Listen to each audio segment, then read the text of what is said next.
Kamil for this occasion. The title of this speech by Baroness Seyda Warsi is Being a Muslim in the United Kingdom, Warsi's Experience as a Minister. That's the title we decided can be appropriate for your speech. Let me provide some information about our speaker. Baroness Seyda Warsi is a British national from a family whose background goes to Pakistan. She's trained as a lawyer. She's a politician. She's also a conservative parliamentarian who co-chaired the Conservative Party. She served in David Cameron's cabinet, first as the minister without portfolio between 2010 till 2012, then as the senior minister of state for Foreign and Commonwealth Office, and as the minister of state for faith and communities. She actually decided to resign in 2014. This year, she actually resigned from the cabinet in protest of government's policy towards Israeli assault on Gaza. She was angry with the way in which the British government behaved during this conflict. After resigning, she called for an arms embargo against Israel. In 2010, Seyda Warsi was named as one of the world's 500 most influential Muslims by Middle East think tank, the Royal Islamic Strategic Studies Center. She also topped the UK's Muslim Women Power list. I am very happy personally to host her in our university. I was also in the United Kingdom for some time for my PhD, and I know that, today Muslim politicians in the parliament, outside the parliament, they are increasing, and she is one of those who actually has given hope for new generations in the United Kingdom. She wishes to have a speech, not too long, but she wants to have interaction with you. She wants to respond to your questions, and she also requests that everyone should try to, actually they are quite close. I mean, there's no space left in front, so everyone has almost approached the front row. So, I mean, I hope we will have a very interesting speech and conversation, and I'm sure you have lots of questions. The speech will be about, I think, 10 minutes, and then we'll have questions and answers. Please. Okay. Well, thank you very much, and thank you for that very kind introduction. My husband has a saying that the best speeches from politicians are short ones. And therefore, I'm going to try and make sure that my presentation is short and that we have more time to have a genuine Q&A session. A lot of people, it's interesting because this speech title is How I Left My Job. I should really tell you how I got my job before I tell you how I left my job. And so I hope you will bear with me if I give you a little bit of background about who I am, which may hopefully help you understand the decisions that I took, and then hopefully will form the basis of questions and answers in about 10 minutes' time. My name is Seyda Hussein Warsi. I am 43. I was born in the United Kingdom, one of 5 girls. My father was an immigrant mill worker from Pakistan. He went to the United Kingdom to work in the factories to earn a living for himself and for his family. I grew up in a very normal home, a very small home, had a very ordinary education. And I eventually went on to qualify as a lawyer. I trained as a prosecutor for a few years and then went on to do criminal defense work. And throughout my life at university and in my 20s, the thing that radicalized me, it's a word that's used often these days, was the color of my skin. What I used to protest about was about the rights for black people or Asian people within the United Kingdom. And race was the issue that I thought about and spoke about when I was growing up. But when people say that sometimes a decision or an event can happen and it can change the course of your whole life, that certainly happened to me. When September the 11th happened, I was running my own legal practice. had a very successful legal practice, life was good. But I realized after September the 11th that I was no longer British and Asian. I was now British and Muslim. And that all the challenges that we had faced and overcome to a large extent about being of an Asian background or a black background and British were now going to have to be faced all over again as a Muslim.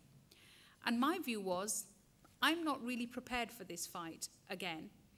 And so I sold my legal practice, and about 9 months after September the 11th, I went abroad. I left Britain, I went to work, setting up a women's empowerment charity in the only other place that I thought I could possibly live, and that was back to the rural Punjab villages where my parents originated from. Now, you can't believe the neoconservative websites who tell you that that was the year that I became radicalized in Pakistan. I was not being radicalized in Pakistan. I was learning actually how difficult life was for Muslim women in Pakistan, and that had my father not made that one decision to leave 50 years ago, then my life could have been very, very different. But having spent a year in Pakistan, I realized that actually I had been a coward. And if I genuinely felt that there was now going to be a period in my lifetime when Britain wasn't entirely comfortable with Islam and there appeared to be a conflict between the two, then I needed to play my part in making that relationship work. I came back and I was at a party conference, a party summit, I don't know what you call them here, with the Conservative Party, when I was asked by the party to consider standing as a candidate. I stood as a candidate in 2005. It wasn't a seat that my party held. It wasn't a seat that my party won. But 2 years later, actually 2 months later, I became involved in the campaign of a young man who was wanting to be leader of the Conservative Party. His name was David Cameron. We fought the campaign together. He became leader of the Conservative Party. He then, in 2010, ended up becoming Prime Minister. In 2007, whilst he was leader of the Conservative Party, he asked me to join his shadow cabinet, and I became the first Muslim in British history to be a member of a cabinet or shadow cabinet of any political party, and in doing so, became a member of the House of Lords. Now, the House of Lords, I don't know if any of you know anything about our upper house, is quite an old house. The average age in the House of Lords is 69. I entered the House of Lords at 36. I became the youngest member of the House of Lords. Everybody thought I was a researcher or a secretary rather than a member. But again, I think that changed the way in which I did politics, because I think it allowed me to remain true to myself. The challenge I feel that we have in politics is that so much time is spent by trying to be what we think the public want us to be, rather than trying to just be ourselves and trying to convince the public that what we believe in is something that is worth following. And nowhere did that come to the fore for me more than in 2014. In August of this year, I was serving as the senior minister at the Foreign and Commonwealth Office, and the Gaza conflict happened. Now, you will always find times in politics when you do not agree with your government's position, and you argue and you discuss and you reach a point of compromise. That's called collective responsibility. It's the way in which government operates. But on this particular crisis, things were different. However much I tried to convince my colleagues that our position on the Gaza crisis was wrong, that our language could have been better, that our approach could have been more principled, that the values which we as Britain espouse and I fundamentally believe in were not being followed. Having done that and having seen no change, I realized that the most honorable thing to do would be to resign. Some people say you can only make a difference by being in power. I think you also have to be brave enough to believe that you can sometimes make a difference by giving up power. It was a tough decision. It was an emotional decision. It was made even more difficult because of the respect and the friendship that I had with David Cameron. But it was the right decision because it allowed me, as I have always said, that long after politics has come and gone, I have to be able to live with myself. And ladies and gentlemen, today, I live with myself very comfortably. Thank you.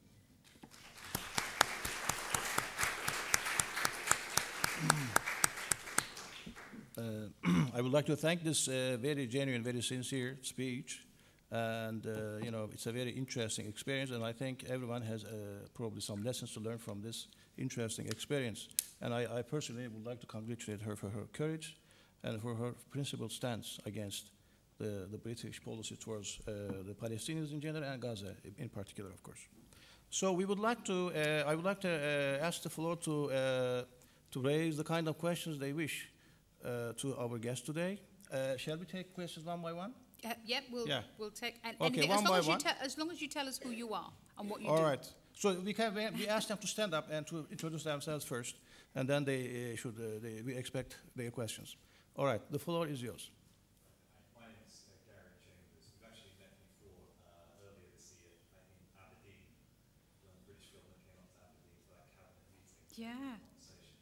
Yes. So, a rematch. What are you doing here? I teach at this university. Oh, I didn't know you taught here. Yeah. All right. Okay. So did I see you? Did I see you at the university or at the oil? No, that was definitely the university. Oh, it was the university. Yeah. All right. Okay. A couple of points. Thank you for that speech. It was a very positive,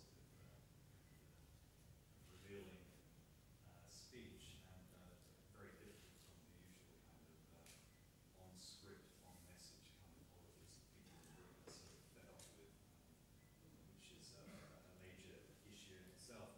The one point I would like to raise is the fact that British Muslims are something like 3 times more likely to vote for the Labour Party than the Conservative Party. Why do you think that is? What are the reasons for that? Okay. And the second point is very British question. This one, so I'll have to ask the audience to forgive me, but is a British exit from the European Union desirable? Your own personal opinion. Okay. Let me answer the first question first that Gary asks. I belong to the Conservative Party. In fact, I was chairman of the Conservative Party for 2.5 years, so a complete political animal. And Gary is asking me, why is it that people who are of Asian background or a non-white background don't generally, or Muslims don't generally vote for the Conservative Party? We did some interesting polling a few years back where we had a policy and we showed it to people and we said, what do you think of this policy? And people said, it's a good policy, we think it will work. We then said to them, this is a Conservative Party policy. And they said, well, I'm not sure I can support it then. And what that clearly showed to us was that the policy was actually not the problem, the brand was the problem, and that the Conservative Party brand in many ways was broken. And a lot of the work that David Cameron and myself and others, that particular team, that era of politicians who came through, were doing was really to try and detoxify the Conservative brand and try and make it appeal to what instinctively should be something that people who are Muslim, come from conservative backgrounds, believe in the value of family, hard work, entrepreneurship, all the kind of values which were normal in my upbringing, which were instinctively conservative, to try and attract that kind of a vote. I think we haven't succeeded. I think we have made some inroads, but I still do not feel that the brand is detoxified enough.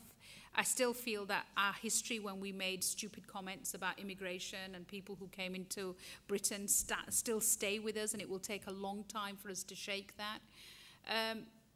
I think that the Gaza crisis and the government's response to it hasn't helped. I think it has left a lot of Muslims, British Muslims, feeling that their government isn't listening, and therefore that's not a government they can associate with, and they see it as a conservative government.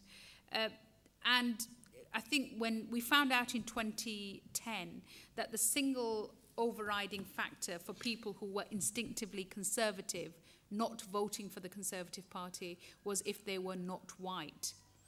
that worries me, because the demographic change in Britain over time will mean that the marginal seats will only be won if we win people's votes who are not white. Is it fixed? No, it isn't. We've got a huge path to climb, and I'm not sure we've made it a whole lot easier for ourselves over the last few years. Britain's exit from the European Union. I said that one of the reasons why I felt comfortable in the Conservative Party that I became heavily involved with was because it didn't talk about immigration and Europe all the time. Unfortunately, all we seem to do at the moment is talk about immigration and Europe. And I think it's a subject we need to get off. I fundamentally believe that we are better off in Europe, but I also believe that the European Union can be better.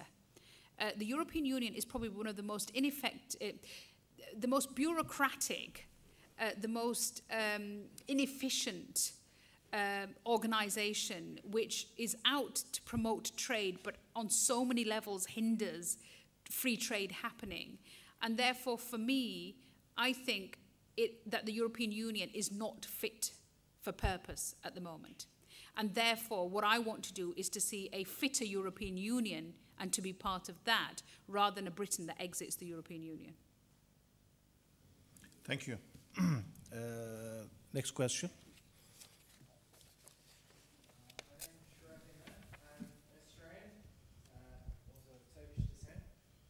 I'm an Australian of Turkish descent, and I came as a political refugee from our Conservative government in Australia, from Tony Abbott, who, as you were just saying, and thank you so much, you sort of answered half the question I had originally, which was the Conservative Party, and why does it have all the attributes that immigrants like my father was and that I grew up as a first generation. It espouses essentially all the principles that we like, but then turns around and throws everything else back in our face, so we can't vote for them. And in Australia we have the same thing. We have the Labour movement controls all the marginal seats, and the Conservative Party doesn't want to, well, it has the token of having one Chinese in a Chinese area, or one Chinese in a Chinese area. But I was wondering, do you think that it's neoconservatism is impinging on like traditional conservative policy, and that that's what's really causing the immigrant populations to despise the Conservative parties? Or is it industrial complex built up behind like the big business sort of mentality of the Conservative Party that's really affecting it? Look, I think in Australia you have different issues, and I think that there are some of the things that you run, the Conservative Party running campaigns in Australia, I don't think would work in the United Kingdom. You know, there's some of it is quite raw and quite tabloid. Stop the bites. Exactly, and it's quite tabloid. I know Tony, I've met Tony on a few occasions. Of course, we're part of the same family of political parties. But centre-right parties across the world, whether it's the Republicans or you guys in Australia, have had problems with attracting the ethnic vote. And it fundamentally comes down to language, brand, history. To be a conservative means to conserve. To conserve means not to actually be open to change quickly, and migration is usually change. And so therefore, instinctively, we kind of find ourselves where we're trying to protect a world which we think existed or we would like to exist, but actually not always encompassing the world that we find and the opportunities going forward. I felt David Cameron's Conservative Party was different. He doesn't consider himself to be a neoconservative. He calls himself a liberal conservative. I fundamentally think he is a liberal conservative, and you can see that from some of the decisions that he's made that have actually enraged some of the traditional conservatives. The equal marriage stuff has been an example.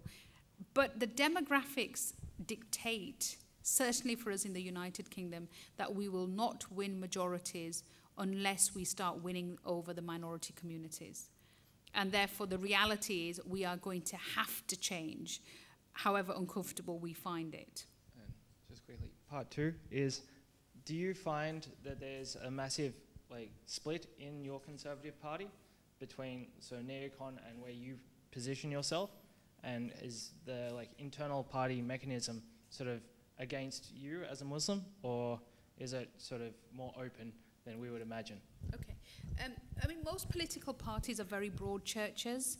And interestingly, there's probably more rivalry within political parties than there is between political parties. There's a famous saying in the United Kingdom where when we sit in Parliament, we sit opposite the opposition. So they sit there, we sit here, and we debate. And they always say, in front of you is the opposition, behind you is the enemy. And that really kind of talks about the fact that you've probably got bigger enemies in your own political parties than you have got in the opposition. So the Conservative Party, like other political parties, is a very, very broad church. You know, we have so many different strands of conservatism within that party. Do I feel that the Conservative Party is a harder place for me because I'm Muslim? No. But do I feel that the Conservative Party, today's Conservative Party, is a more difficult place for me because of the fact that I am not from a certain background and class? Probably so. I think sometimes parties can become dominated by a very small group of people who are all very, very similar. And I think that sometimes can make policy making quite difficult and unusual. And I've alluded to it in the past in terms of the British Conservative Party. Thank you. Yes, Ismail Bey.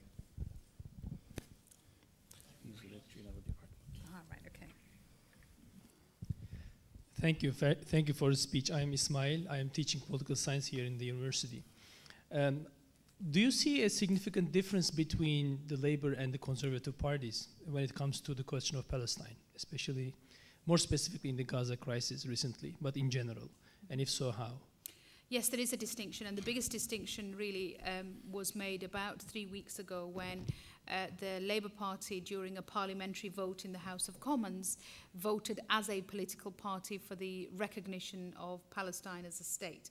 And the Conservative Party, more or less, you know, in large numbers, didn't attend Parliament, so chose not to have the courage to put their views into practice, is what I think you interpret that as. Interestingly, we had some members of the Conservative Party who were spoke out quite boldly. You know, those speeches definitely from the House of Commons are worth reading. Richard Ottaway, who's the chairman of the Foreign Affairs Select Committee, who actually was part of the Six-Day War, has said that he can no longer support some of the positions that the Israeli government is taking. And, you know, when the current Israeli government start to lose those kind of friends, then it's lost its way. And I think that Labour realises that the current Israeli government has lost its way, and it's now time for the international community to start to take action to try and breathe new life into the peace process. So I think there is a fundamental difference.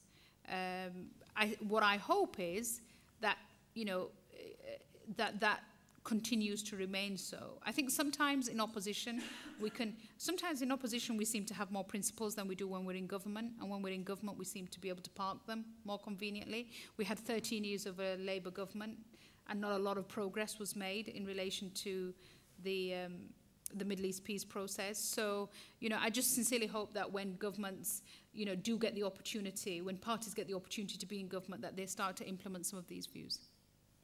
Thank you. Muzaffar? Thank you for your interesting speech. My question is about the Gary's questions will be somehow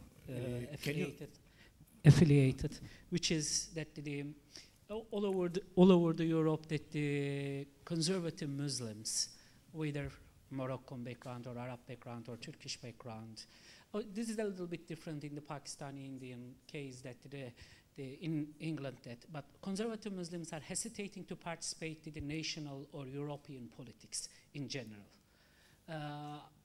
What is the reason for that? How do you see that the future of the Muslim politics in Europe in general, and in your specific case in Britain? Okay. I mean, I don't know how you would define a conservative Muslim. I mean that, for example, in Germany, that around 15 Muslims that as an MP in the German Tag, but they always consider themselves as socialist or liberal or the secular Muslim.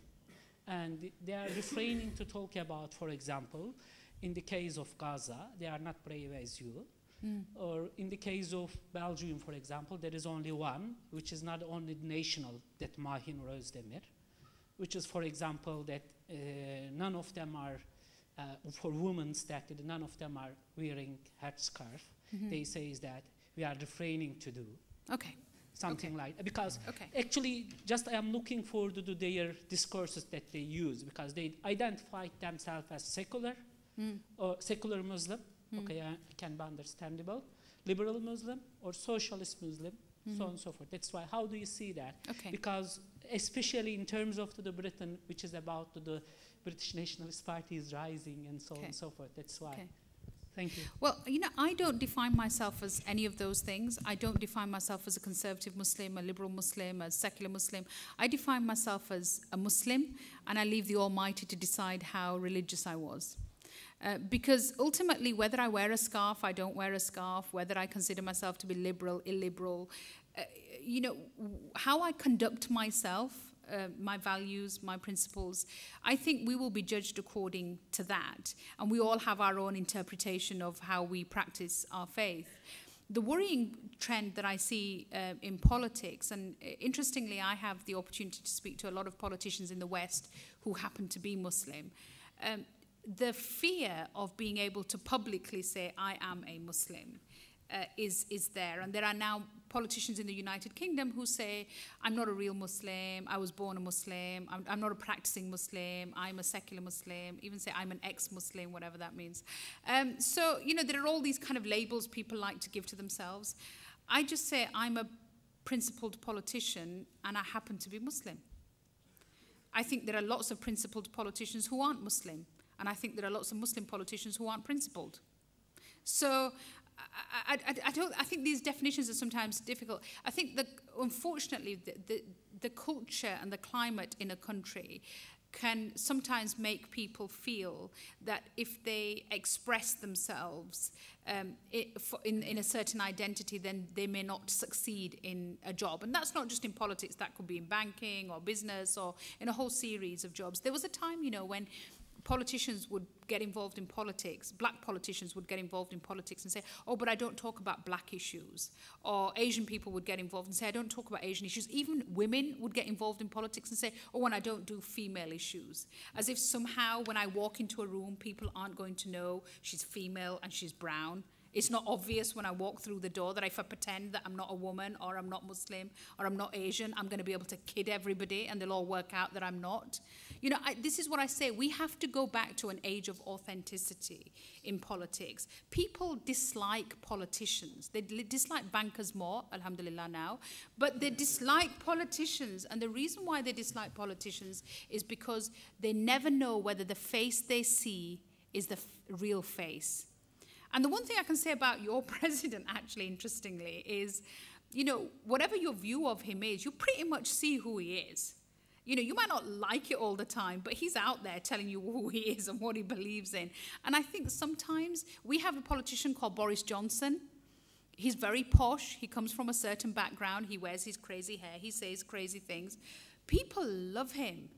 And I'll tell you, it probably explains something because he has Turkish origins. Maybe that's because why he's all those things. But he actually his grandparents originate from Turkey. But he's so authentic in the way that he just doesn't care. He presents his face, that people forgive all his mistakes, and he makes enough mistakes. But people forgive those mistakes because they say, well, he is what he is. And I think this is why I keep talking now about there has to now be an age of authenticity in politics. You know, PR has got to kind of take a back seat, and politicians have got to be prepared to say, I want to lead, this is who I am, you know, and I want you to follow me, and I'm going to have the conviction of my own belief to be able to get you guys to follow. Thank you. Yes. We'll take the two ladies, and then we'll take the question at the front.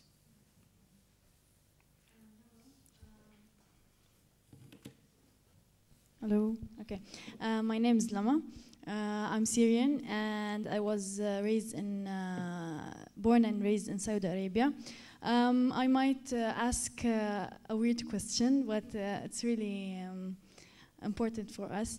Is there any conspiracy against Muslims in the policy in Britain, or it's because there is a flow or stream in like Saudi Arabia or Arab country that there is some global conspiracy against Islam and there is Arab against Arab. So is there is something like that in real politics, and the effect of Zionists, it's like enlarging there, and I think it's so they are so exaggerating it.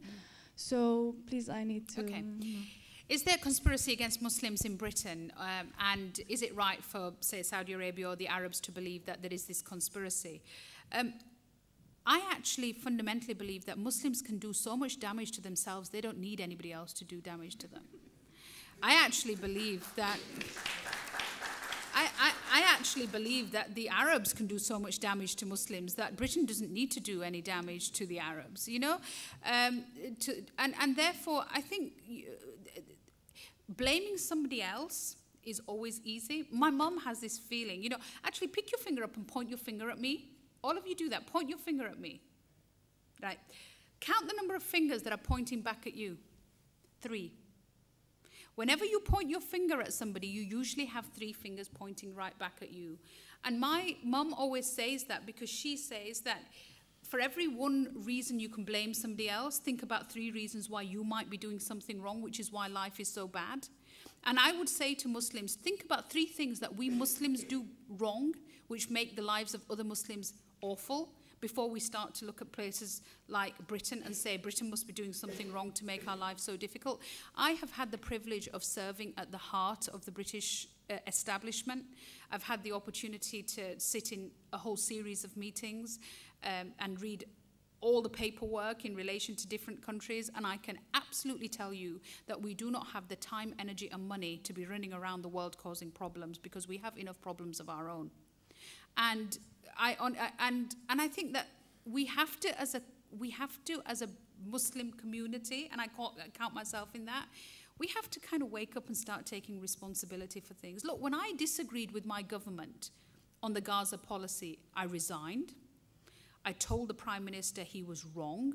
I did an interview in which I criticized line by line my government's policy. I called the policy morally bankrupt and morally indefensible. I said we were no longer honest brokers.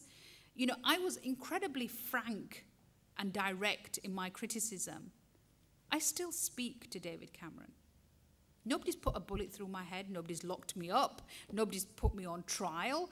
Nobody's been round to my family to rough them up. You know, that's a grown-up democracy where I can have my say, I can say what I believe, I can disagree, and I can move on and still have a relationship with my colleagues with whom I disagree with. And, you know, does my country do things that are wrong? Of course it does. Every country in the world does wrong. Does my country, could my country do things which could make better decisions? Of course they could. But are they out there to make people's life difficult, specifically the British Muslim community? Not at all. Now, there may be individual politicians in individual countries who do not like Muslims, but you know what? There are individual politicians in individual countries who do not like Christians. There are individual politicians in individual countries who do not like Jews. There are individual politicians in a lot of countries who do not like women. So what? Is there a conspiracy against women? I actually think as a Muslim community, if there is one thing that you as a generation can do, is to take your destiny in your own hands and look at ways in which I can make things better rather than who can I look to blame. But I think she also means the word Muslim world in general. The treatment of the Muslim world in general. I think she also means it. The treatment of the Muslim world in general. Muslim in general, yes. Look, what is foreign policy? Yeah, look, you've got great academics here who will kind of unpick this for you. Foreign policy is a country acting in its own best interests. So Turkey's foreign policy is in Turkey's best interests. Britain's foreign policy is in Britain's best interests. Saudi foreign policy is in Saudi best interest.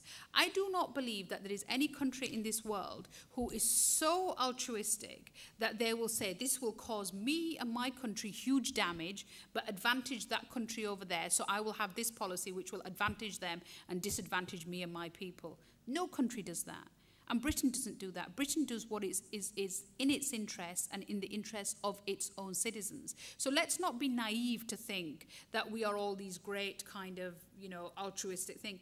Where I take issue is, I believe that in foreign policy decisions, you can usually find a way which is a win-win position, where you can find something that is good for your country, but something that is also good for the other country. I'll give you my own very personal example. My parents come from Pakistan. I wasn't born there, but my parents came from there 50 years ago. In government, I was the minister with responsibility for Pakistan for 2.5 years. I was Pakistan's strongest advocate. Because of my parents' origins, there will always be a part of my heart that will beat with Pakistan. But I was also Pakistan's strongest critic. So the conversations that I could have with the Pakistanis about some of the stupid things they did were so much more frank and open and blunt, because I didn't feel like I was playing any games with them. I was being a genuine open friend. The issue I have with the Israeli policy in the United Kingdom, or for that reason the UK, for the US, is that people who are friends of Israel are Israel's strongest advocates, but they're not Israel's most honest critics. They believe that Israel can do no wrong. And that's where I feel that fundamentally fails, because to be an honest friend also means to be an honest critic, as I am with Pakistan, as people should be who are friends with Israel, as people should be here who have connections with, say, Saudi Arabia or Syria. You should be that country's strongest advocate, but you should also be that country's strongest and most honest critic. Thank you. Yes. Hi, I'm Esra. I'm half English, half Turkish. And I have 2 questions for you. What would be, in your opinion, the correct attitude of the British government for the Gaza conflict? And what have you done since your resignation, or what do you wish to do, again, for the Gaza conflict? Okay. When you're selling arms to a country and that country is in war and it's killing lots of children and innocent civilians and women, I think it's time to say, let's stop selling them arms. Let's at least stop selling them arms until we get to the bottom of how they used those arms and how those people were killed. Let's have some accountability.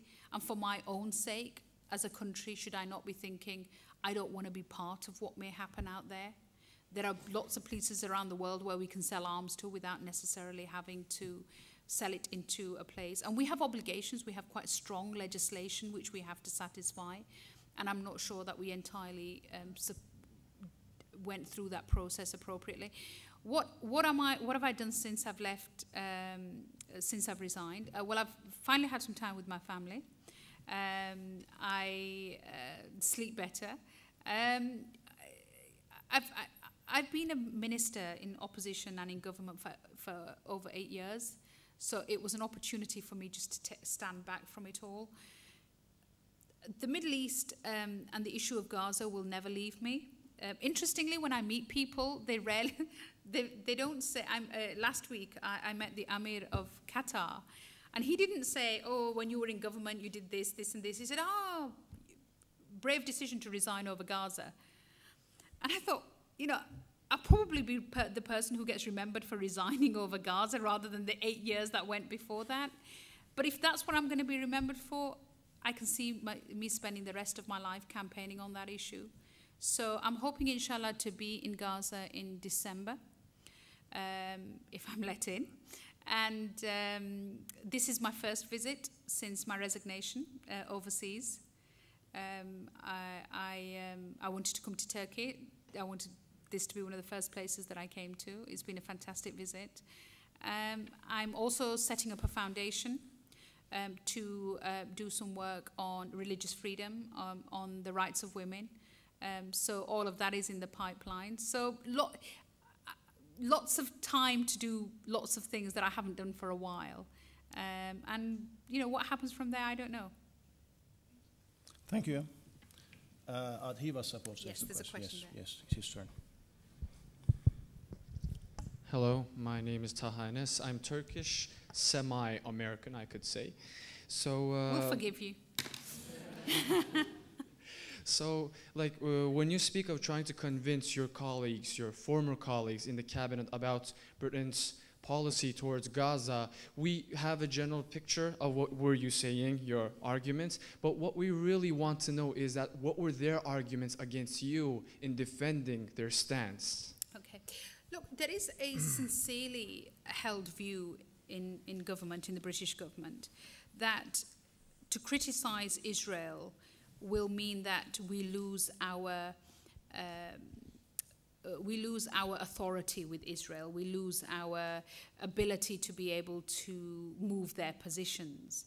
That we must preserve that relationship because we need to preserve it to have any level of influence with the Israelis. My argument is you can't adopt a position of non-criticism to preserve a position with which you then seem to achieve nothing. You know, what is the one success that we've achieved? So let me give you an example. During the Gaza conflict, our language was very moderated. We didn't condemn Israel, we didn't criticize Israel, we didn't call for accountability for the war crimes that may have been committed. At the end of Gaza, a huge settlement was announced, further settlement building was announced by the Israeli government. We condemned it, and then what happened?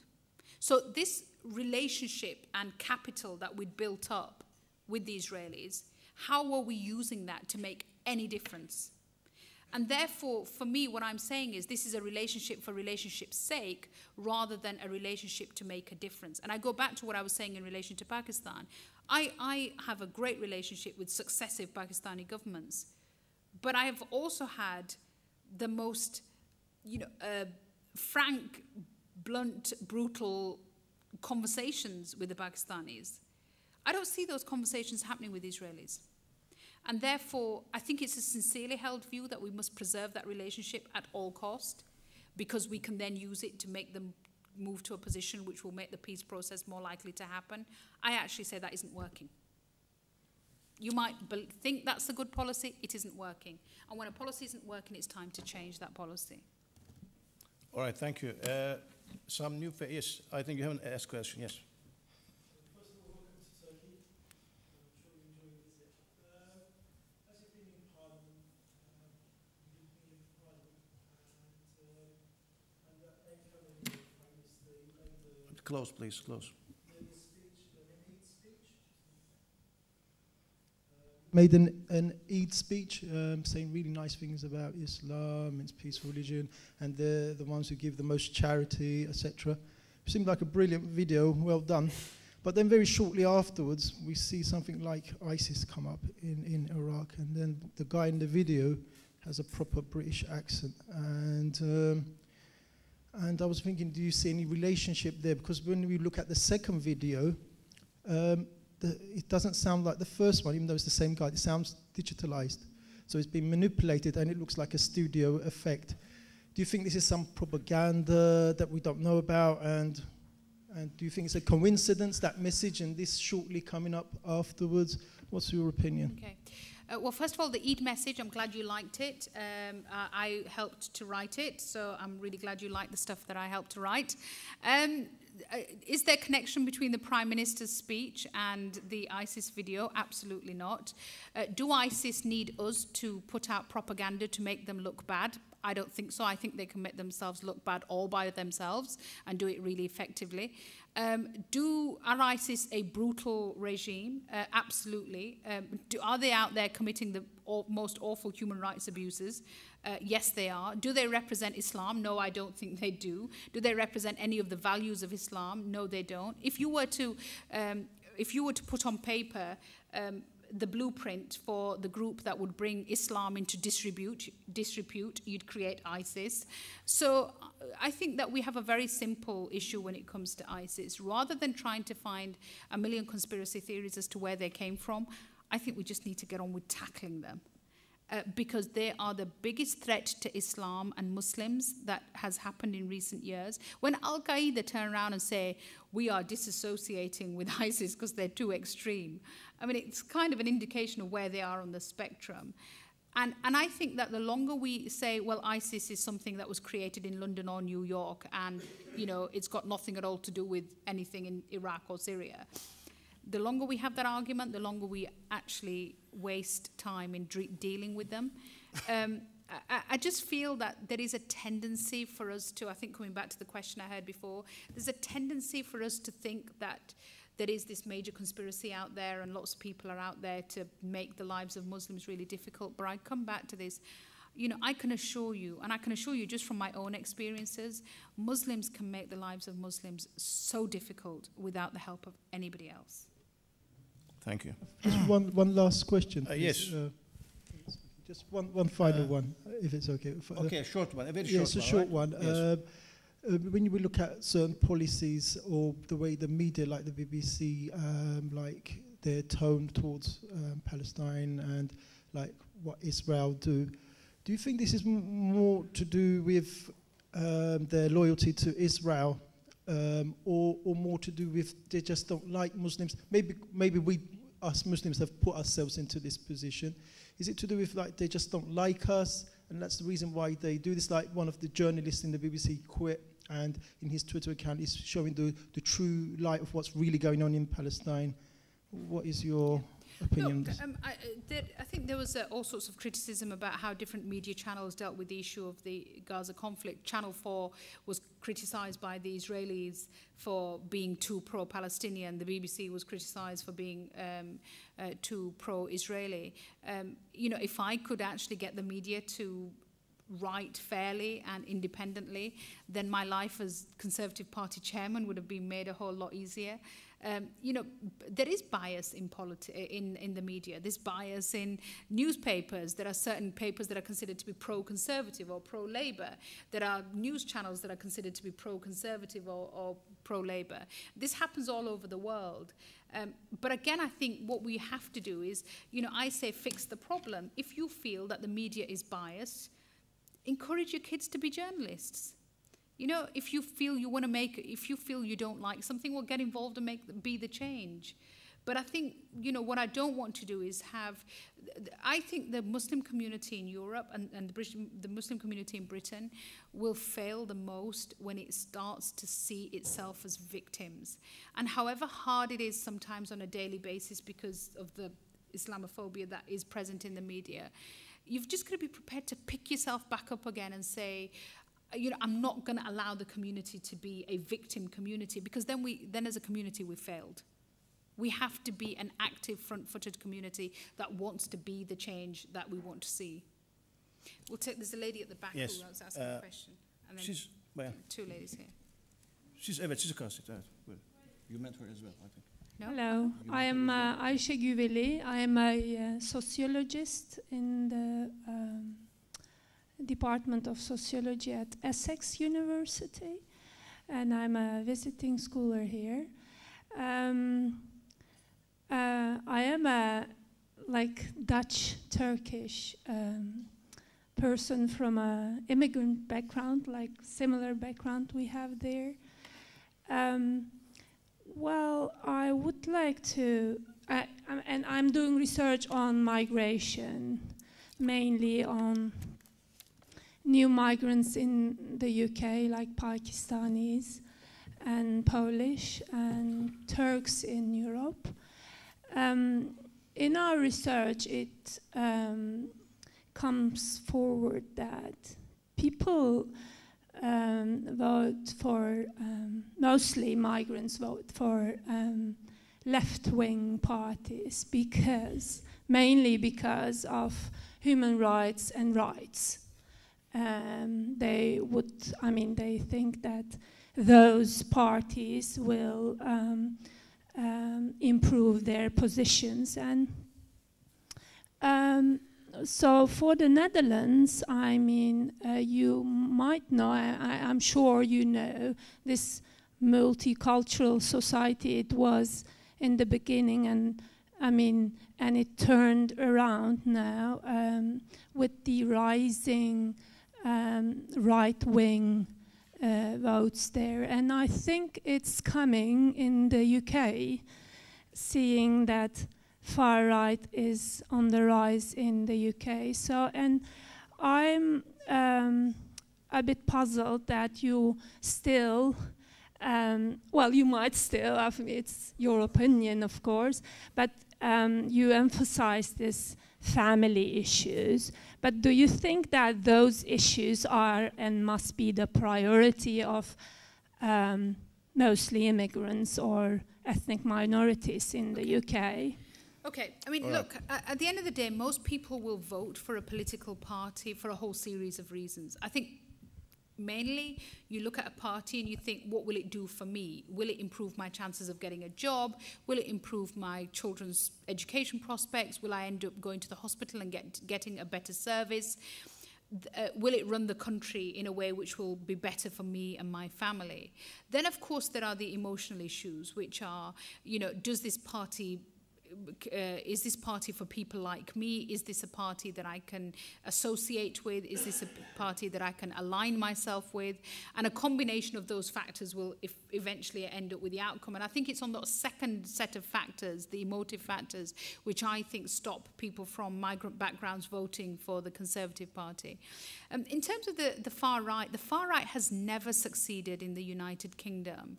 You know, the British National Party and the fascist movements come forward, they take a few, the best they do is they take a few seats in the local council. They even took 2 seats at the European elections because of proportional representation.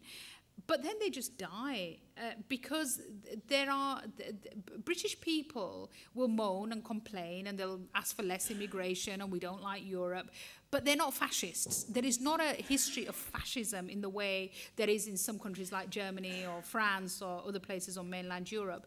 So I'm pretty confident. This is the same all over Europe. This is exactly the same argument conservatives give in the Netherlands, that those voting for LPF and for the far right people are not fascist.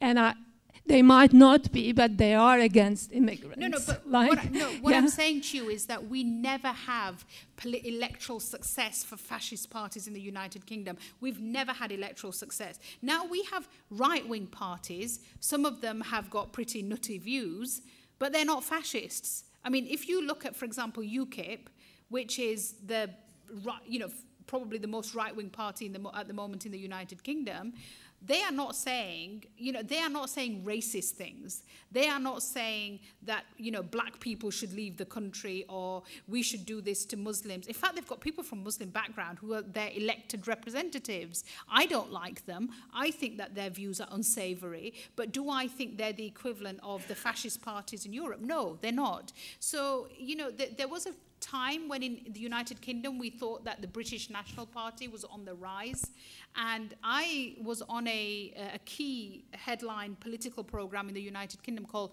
Question Time, and the leader of the British National Party was on the panel. For the first time he joined a mainstream political discussion on Question Time, and he came across as the biggest idiot in town.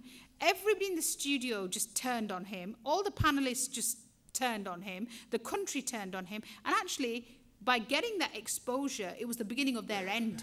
After that, they just declined. And, you know, I instinctively have this faith in the way in which we do things in Britain. And it's not an arrogance because I'm British. I genuinely believe, you know, I complain. In Britain, I stand there and I complain and I complain and I complain about how Britain can be better, how it can be better to its minority communities, better to Muslim communities, better to everything else. And then, with all due respect, I go to mainland Europe and I go to France and places like Germany and the Netherlands, and I come back and I say, Alhamdulillah, I am so glad I'm British. Honestly, there is a completely different approach in Britain. That's a complete misreading of other countries, really. That is exactly what is happening in the Netherlands, in Austria. We don't ban niqabs. We don't ban halal meat. We don't ban circumcision. Well, we don't, we, you know, we that don't, might come. I these mean, are the it's things that are just happening in other rising now countries in the Europe. UK. Just now I rising think in we the have to UK. pass on to some other questions. Thank you for the contribution. Yes, please. Yes. I'll come back to you as well. Don't worry. He's my student. Thank you.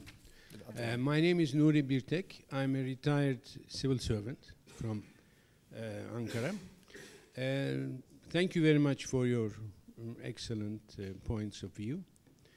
I agree totally with you that the Muslims should really blame themselves and not others, you know, for their present status in the world.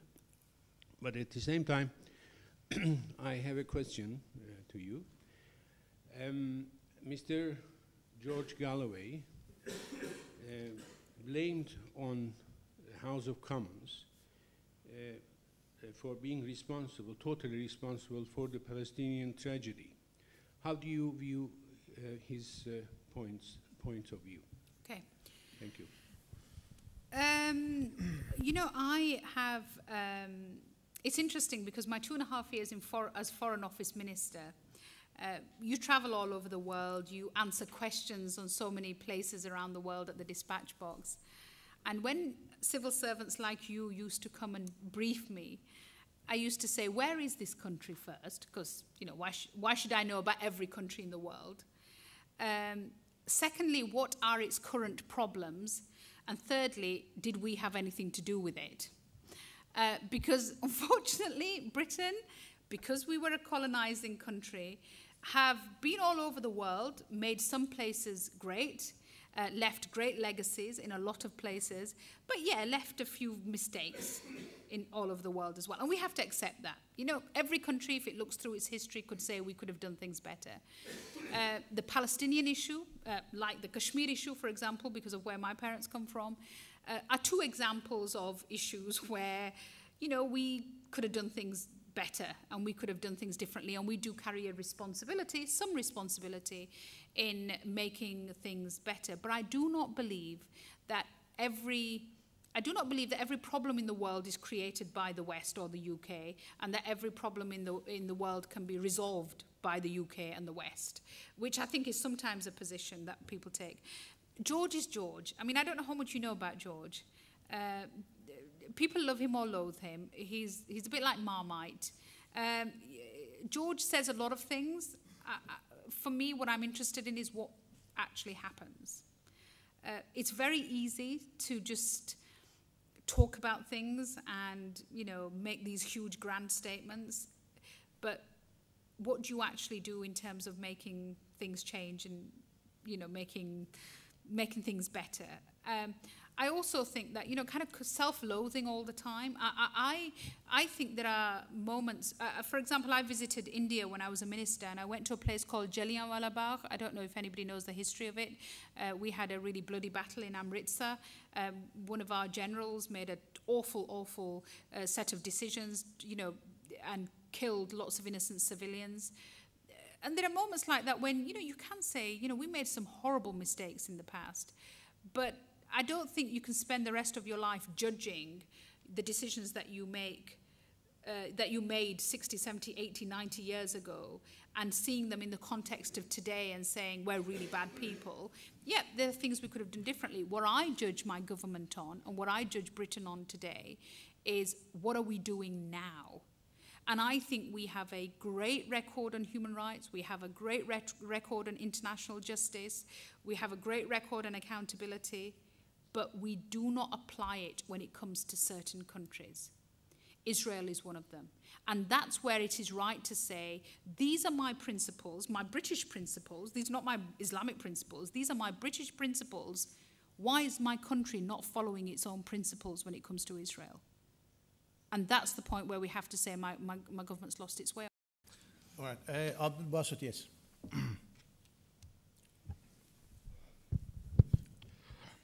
Thank you very much. I'm a Pakistani, a junior student in here at Political Science and International Relations, and I'm also an aspiring politician, inshallah. Inshallah. How old are you? I'm 21 now. All right. Okay, I'll let you off. I always say if anybody under the age of 20 always says to me, I'm an aspiring politician, they need a slap. You're too young to be an aspiring politician. Well, I'm already a member of student union in here. All so right, okay. Yeah. I'll let you off.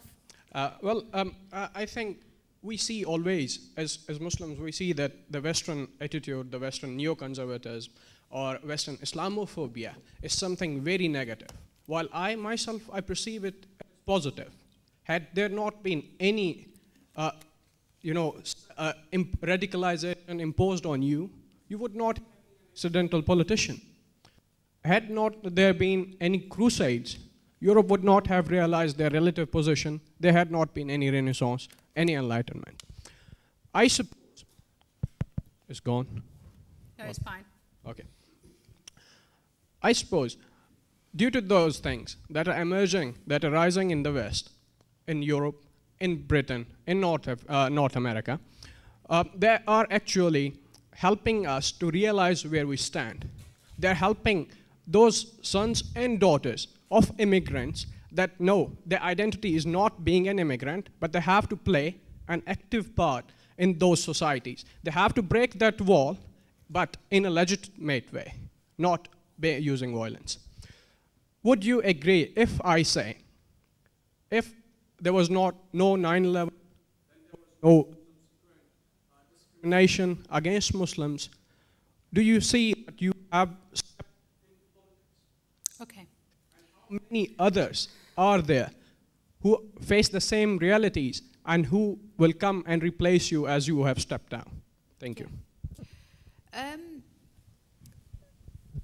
If there had been no 9/11, would I have entered politics? Probably not. When I say it changed the course of my life, it absolutely changed the course of my life. But do I therefore think that what happened when 9/11 was good because it allowed me to be a politician? No, I don't. I would like to have never felt the need to be in politics. People say to me, why do you do politics?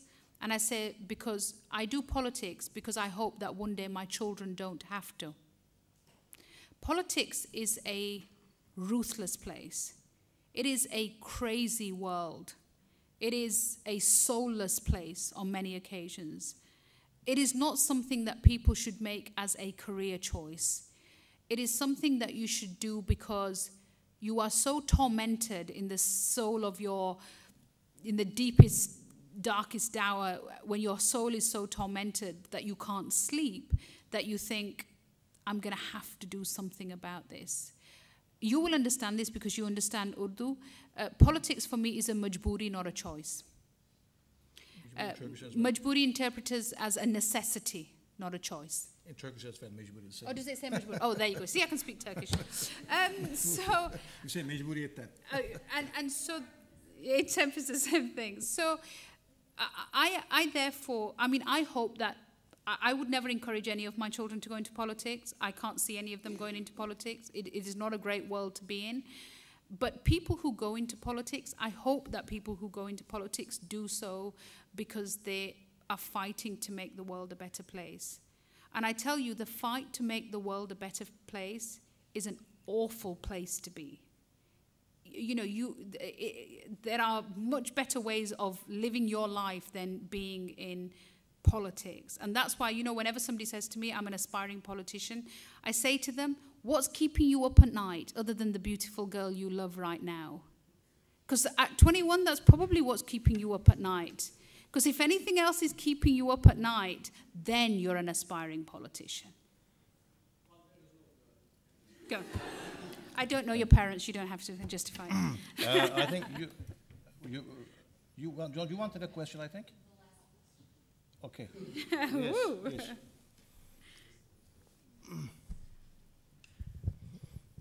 She wants the last. Following up on the last question, my name's Zeynep Jane Kaunder. I'm AK Party Kadın Kol, Women's Branch Foreign Affairs representative. And following up on the last question, I was in Britain last week, and we were talking about how to increase women's representation both in Britain and in Turkey, because this is a serious problem in all countries in the world. You're saying politics are a terrible place to be, you shouldn't be there, but we do need more women representatives. How can we encourage more women to join politics, and especially how can we encourage more Muslim women in Britain to become involved in politics if it's such an awful place? Do we need to change the way we deal with politics, or do we need to encourage women that they can actually do this? Okay. I don't think politics is for everybody. I don't think I could stand in front of this room and say, you need to get involved in politics. I think politics takes a certain type of person to be successful at it. You have to be pretty thick-skinned. You have to be able to make huge sacrifices. You have to have an amazingly supportive family. I think you need to square that off. If women say to me, I want to get into politics, I always say to them, the best time to get into politics is, first of all, go out, get a career, get a job, buy a house, get married, have the kids, settle it all, then go into politics. Because almost life is so bad when you get into politics, you don't have the time to do all of that. And, you know, the great thing that I had when I ended up in frontline politics was that I could say to my husband and my children, you know, Khuda Hafiz, I'll see you in a few years' time. I hope you're still here when I come back, but I'll see you in a few years' time. That is how you almost have to, you know, you miss birthdays, you miss holidays, everything. You get so much thrown at you, you're in the media, you get criticized.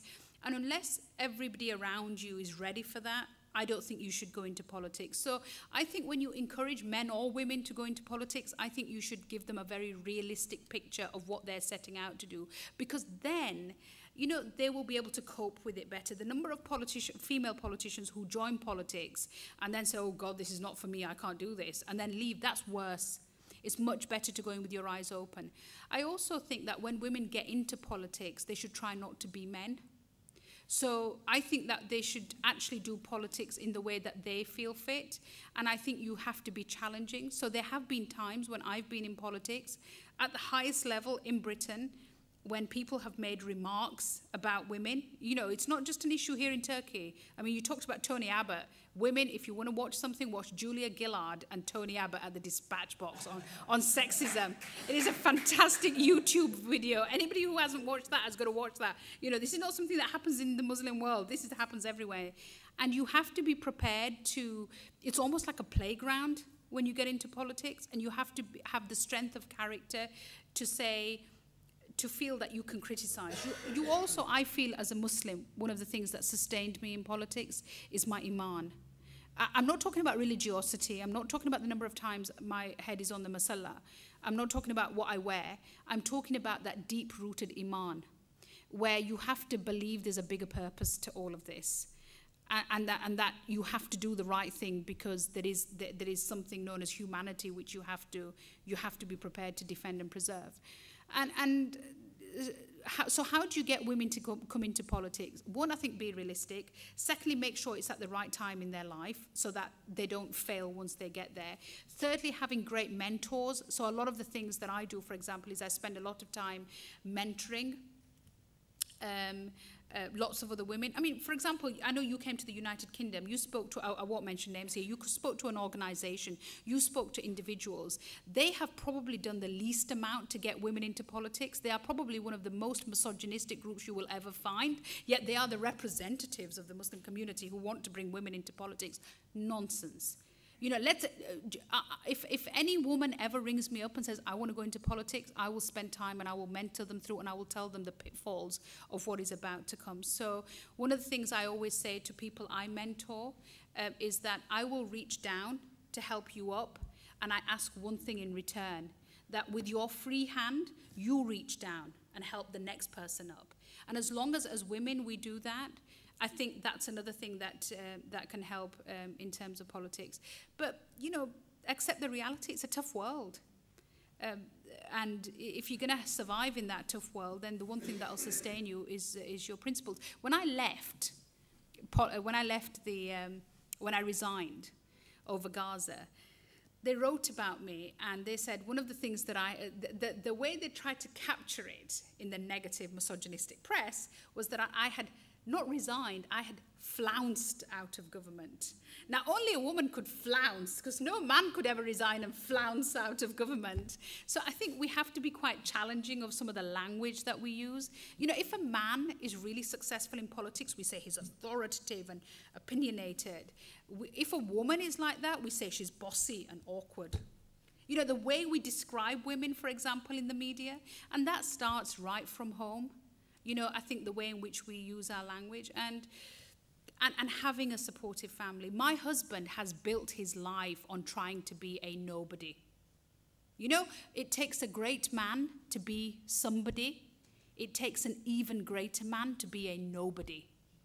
And you need to be married to a man who is really comfortable and happy being nobody. Because otherwise, you know, you're going to have this constant kind of issue. And one of the things that I find is that women, for all the challenges they face out there, some of the biggest challenges they face when they go into politics are from within their own homes and their social circles.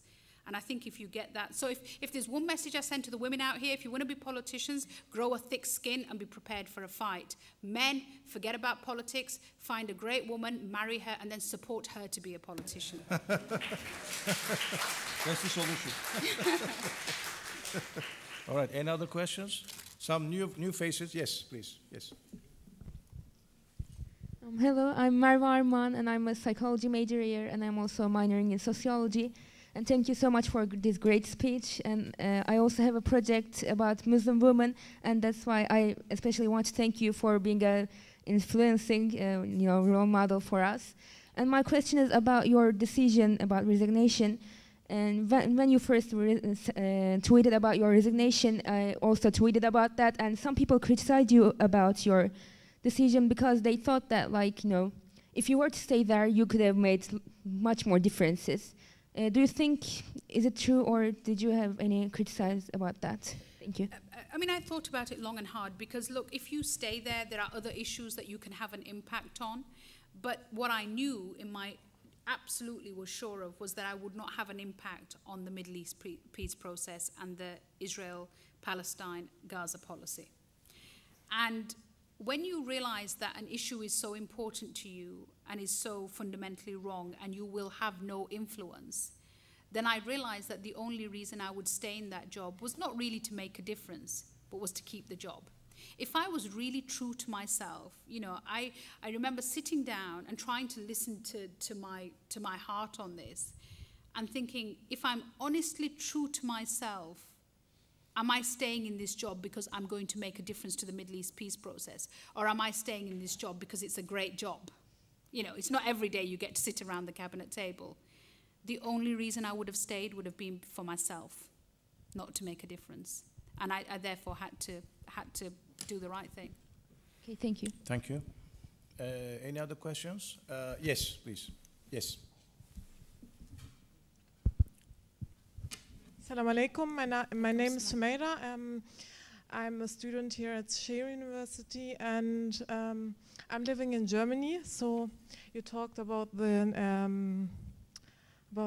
growing Islamophobia after 9/11, and so I would like to know how can we combat it, or how can we, as Muslims, work against Islamophobia. Thank you. Okay. In 2011, I did a speech on Islamophobia. It was the first time that actually a serving Western politician had spoken about the issue in government. And I said that Islamophobia had passed the dinner table test. What I meant by that was that even in the most civilized of settings, the dinner tables of parties, people would talk about Muslims in a way which was, which kind of talked about fear and hatred. We in the United Kingdom have since then responded with a series of policy measures, looking at ways in how we can measure Islamophobia, how we can have the data available to show when things rise and fall, where it happens, the kind of attacks that happen, how we respond to it.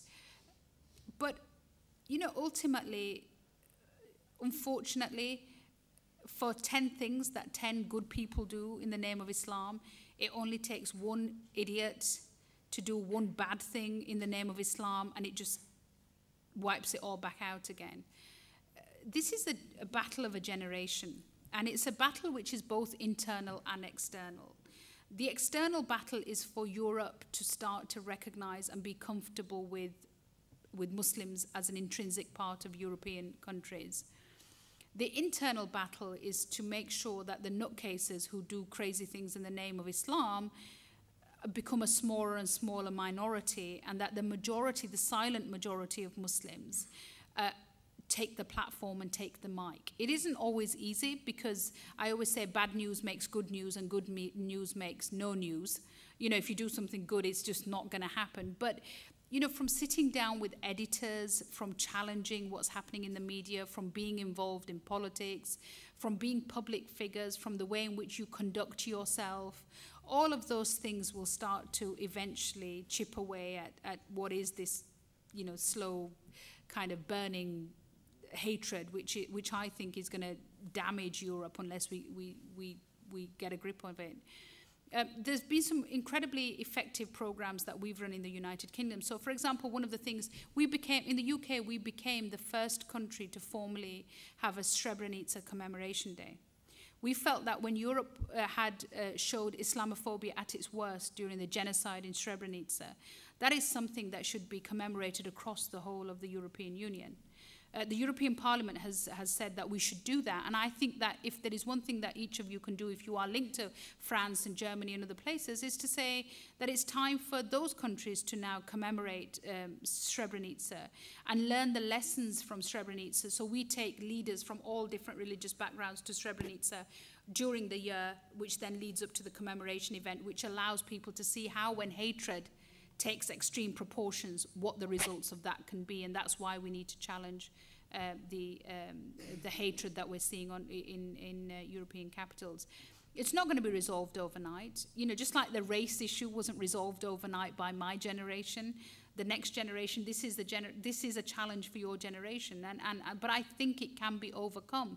I mean, certainly in Britain, there was a time when the kind of headlines they write about Muslims were the kind of headlines we used to write about Jews, or even before that, Catholics. So we've been here before in the United Kingdom. We've worked our way through it, and I'm confident we will be able to do it again. Thank you. It seems that we have a time limitation, obviously, so we'll have to have the final question.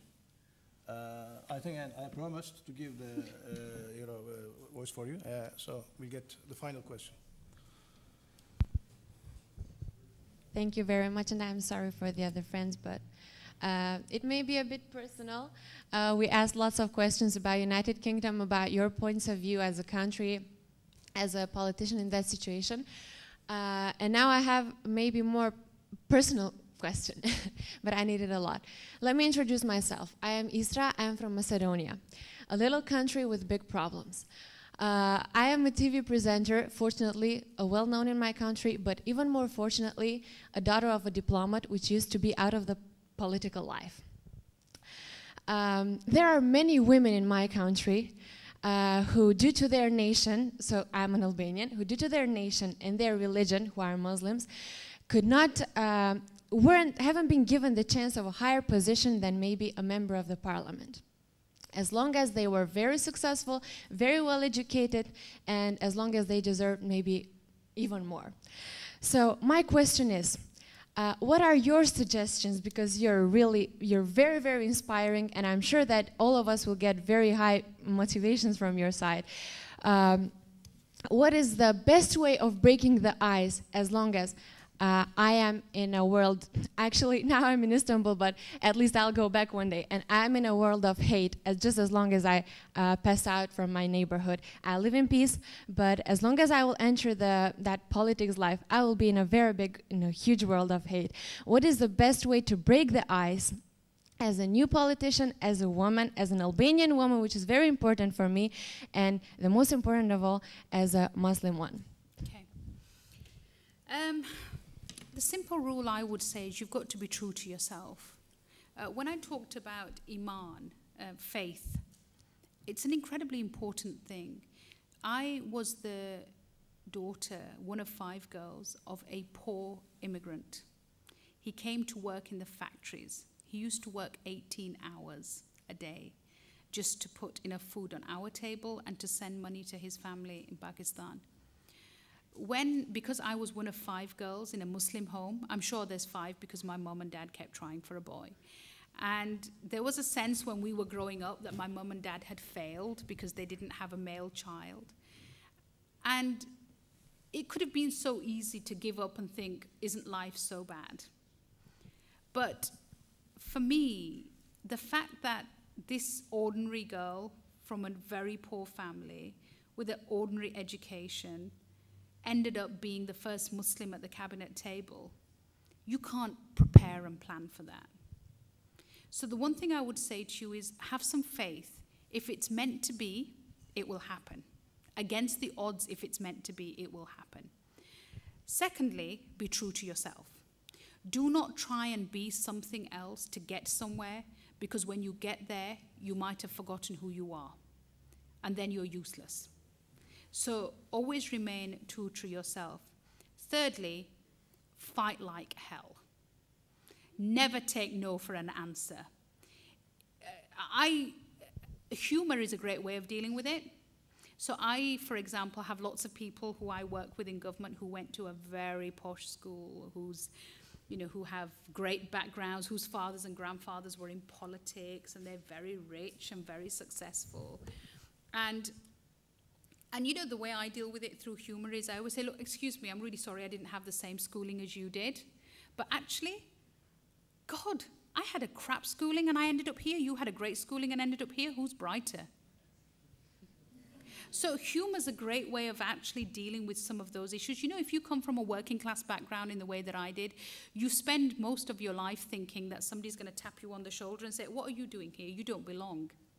So overcome the fear of losing. If you lose, so what? Move on. Don't start with the premise that this is going to be hard and I'm going to lose. Start with the premise to say, I'm going to do this, and damn, you know what? I deserve to be here, and I'm the best thing that's ever happened to them, so therefore I'm just going to shout about it. And there's a way in which you can pretend to be confident long before you are actually, you eventually grow to, eventually I become like that, I'm now like that genuinely. I think I was probably like that genuinely from day one, but you can actually pretend to be confident long before you actually deliver that ability to be able to be who you are. So I think these are the kind of core things. Grow a really thick skin. Never be apologetic for who you are and your background. Build a great team around you. Never kick somebody on the way up, because they will kick you twice on your way down. So that's a really good thing to remember in politics. You would be surprised how the nobodies in politics become somebody in politics. That's the amazing thing in politics. Never upset lots of people on the way up, because you'll sure as hell get kicked on the way down. I think these are kind of simple rules which I think that you should think. But last, don't make a fool of yourself on social networking. Watch Facebook and Twitter. I mean, the number of young people, the crazy things you people put on social networking is really bad. One day you will be a politician, and some journalist will come after you and they will rake through your life. They've done this to me. I don't know if you have Dynarod here. There's a company in the UK which cleans out the toilet pipes when they get stuck. The media will do the Dynarod treatment to you one day. They will clear out all the shit and they will put it out there for everybody to see. And you have to make sure that you have the least amount of shit to put out there when that happens. Which means do not put everything out on Twitter and Facebook now if what you are aspiring to be is a public figure. It will come back to haunt you. So, people kind of think they've got to have an opinion on everything. You're going to regret having that. We couldn't do that. We didn't have social networking. We couldn't even ring people. We didn't have mobile phones. I mean, I'm not saying I'm that old, but it wasn't that long ago. You didn't have mobile phones. There was only so much damage we could do to ourselves as young people. You have the potential to do huge damage to yourselves. And whilst we're talking about social networking, I'm at Saeeda Varsi. Do follow me and say lots of nice things. I always say leadership is not like Twitter. It's not about how many followers that you have. It's about how many leaders that you can create. So whilst you're trying to do what you're trying to do, always look around you, because there will always be somebody who's 4, 5, 6 years behind you, and look at how you can make sure that it doesn't take them 6 years to get to where you got to, cut their time in half each time. I trained some fabulous lawyers who are incredibly successful now, more successful than I was, and I take great pride from that. So take pride not just in your own leadership, but in how much leadership you've created as well. Hope those rules help. Thank you, thank you.